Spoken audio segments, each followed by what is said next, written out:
அனைவருக்கும் வணக்கம். நம்ம டெய்லி ஹிந்தி நியூஸ் பேப்பரில் இருக்கக்கூடிய முக்கியமான விஷயங்களை பார்க்குறோம். ஸோ இன்றைக்கி என்ன இருக்குது அப்படின்னு பார்த்தோம்னா, ஃபர்ஸ்ட்டே பார்த்தோம்னா கூகேஸ் வந்து வேர்ல்ட் சாம்பியன் ஆயிருக்காங்க. ஸோ டிங் லைரன் அவரை வந்து டிஃபீட் பண்ணிட்டு சிங்கப்பூரில் நடந்த இந்த வேர்ல்ட் செஸ் சாம்பியன்ஷிப் ஃபைனல்ஸில் வந்து நமக்கு கூகேஸ் வந்து வின் பண்ணியிருக்காங்க. ஸோ இந்தியாவிலேருந்து பார்த்தோம்னா விஸ்வநாதன் ஆனந்த்க்கு அப்புறமா கூகேஸ் தான் வந்து second Indian to win this world championship title. சரிங்களா?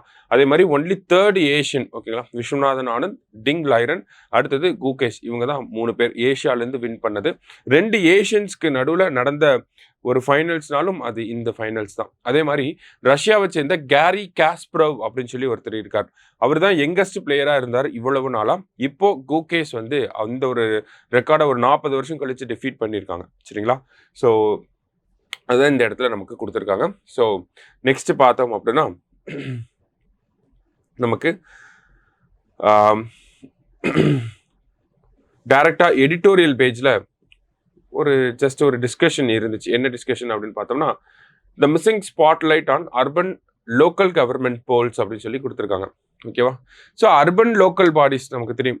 கிட்டத்தட்ட பார்த்தோம்னா நமக்கு notified area committee, town area committee, municipal corporation, அடுத்ததாக பார்த்தோம்னா போர்ட் ட்ரஸ்ட், டவுன்ஷிப்பு, இந்த மாதிரி special purpose agency, cantonment board, இந்த மாதிரி ஒரு டிஃப்ரெண்ட்டாக ஒரு 8 different types of urban local bodies இருக்குது. ஸோ இந்த அர்பன் லோக்கல் பாடிஸ் பொதுவாகவே இந்த உள்ளாட்சி தேர்தல்கள் அப்படிங்கிறத பார்த்தோம்னா பெரிய அளவில் எந்த மாநிலத்திலையுமே அவ்வளவு வந்து இம்பார்ட்டன்ஸ் அப்படிங்கிறது கொடுக்கப்படாமல் தான் இருக்குது.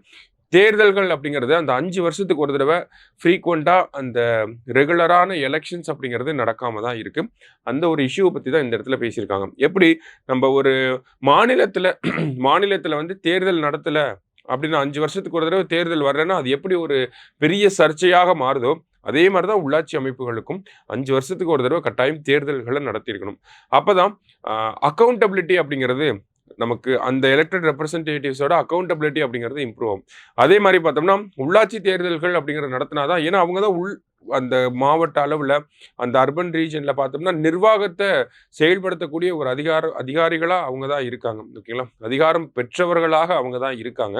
அப்படிங்கிறப்ப என்ன ஆகுது அப்படின்னா, நமக்கு தேர்தல்கள் நடத்தி ரெகுலரான எலெக்ஷன்ஸ் நடத்திக்கிட்டே இருந்தால் தான் அந்த ஒரு கவர்மெண்ட் மெஷினரி அப்படிங்கிறது ரன் ஆகும்.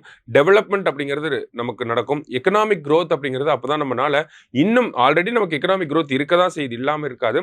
ஆனால் இன்னமும் எஃபிஷியண்டான எக்கனாமிக் க்ரோத்தை கொண்டு வரணும் அப்படின்னா ரெகுலரான எலெக்ஷன்ஸ், ரெகுலரான ரெப்ரசன்டேட்டிவ்ஸ் வேணும். அந்த ரெப்ரசன்டேட்டிவ்ஸ் வந்து அவங்களுடைய பணிகளையும் சரியாக செஞ்சுக்கிட்டே இருக்கணும் அப்படிங்கிறத சொல்லியிருக்காங்க.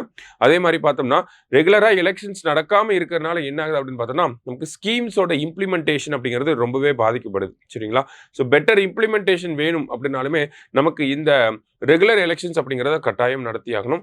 அதையும் தாண்டி பார்க்குறப்ப நமக்கு அர்பன் லோக்கல் பாடி எலெக்ஷன்ஸ் நடத்தினா மட்டும்தான் மக்களும் அவங்களுடைய குறைகளை சரியான முறையில் அவங்களுடைய எலெக்டட் ரெப்ரசன்டேட்டிவ்ஸ் கிட்ட அந்த ஒரு குறைகளை வந்து சொல்ல முடியும். சரிங்களா? லோக்கல் லெவலில் இருக்கக்கூடியதை போய் நம்ம எம்எல்ஏ கிட்டே எம்பி கிட்டே சொல்ல முடியாது. அந்த லோக்கல் அந்த கவுன்சிலர் கிட்ட, அந்த வார்டு மெம்பர் கிட்ட தான் நம்மளால போய் சொல்ல முடியும். சரிங்களா?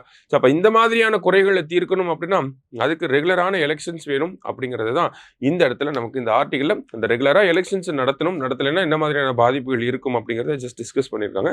ஸோ பேசிக்காக இருக்கக்கூடிய விஷயங்கள் தான். அடுத்ததாக பார்த்தோம்னா நமக்கு இந்தியா அதுக்கு முன்னாடி வைக்கம் விருது அப்படிங்கிறது வழங்கப்பட்டிருக்கு. வைக்கம் விருதை பற்றி நம்ம நேற்றே பார்த்துருந்தோம். ஓகேங்களா? ஸோ இந்த வைக்கம் விருது யாருக்கெல்லாம் வழங்கப்படும் அப்படின்னா, ஒரு மாநிலத்திலிருந்து இன்னொரு மாநிலத்தில் இருக்கக்கூடிய ஒடுக்கப்பட்ட மக்களினுடைய நலனுக்காக போராடக்கூடிய தனிநபர்கள் அல்லது நிறுவனங்களுக்கு இந்த வைக்கம் விருது அப்படிங்கிறது வழங்கப்படும். அந்த வகையில் பார்த்தோம்னா முதல் வைக்கம் விருது அப்படிங்கிறது கர்நாடக மாநிலத்தை சேர்ந்த தேவனூர் மகாதேவா அப்படிங்கிறவருக்கு இந்த வைக்கம் விருது, முதல் வைக்கம் விருது அப்படிங்கிறது வழங்கப்பட்டிருக்கு. தேவனூர் மகாதேவா அப்படிங்கிற அவருக்கு. சரிங்களா? ஸோ அந்த செய்தியை தான் கொடுத்துருக்காங்க. கடைசியாக பார்த்தோம் அப்படின்னா நமக்கு India confuse honorary rank on Nepal army chief அப்படின்னு சொல்லி கொடுத்துருக்காங்க. ஓகேங்களா? ஸோ இந்தியா பொறுத்த வரைக்கும் பார்த்தோம்னா 1950ஆம் ஆண்டிலிருந்து நேபாளோட இராணுவ தளபதிக்கு இந்தியாவோட அந்த இராணுவ ஜெனரல் அப்படிங்கிற அந்த ஒரு பதவியை ஒரு கௌரவ பதவியாக வந்து கொடுத்துட்டே வரும். சரிங்களா? அந்த வகையில் இப்போ நேபாளுடைய இராணுவ தளபதியாக இருக்கக்கூடிய ஜெனரல் அசோக் ராஜ் சிக்டல் அவர்களுக்கு பார்த்தோம்னா நம்மளுடைய இராணுவ ஜெனரல் அப்படிங்கிற பதவியை நம்மளுடைய குடியரசுத் தலைவர் வந்து கொடுத்துருக்காங்க. ஸோ அந்த செய்தி தான் இந்த இடத்துல நம்ம பார்க்குறோம். சரிங்களா? ஸோ இன்னைக்கு நியூஸ் பேப்பரில் இருந்த முக்கிய செய்திகள் எல்லாத்தையும் பார்த்துருக்கோம். நன்றி.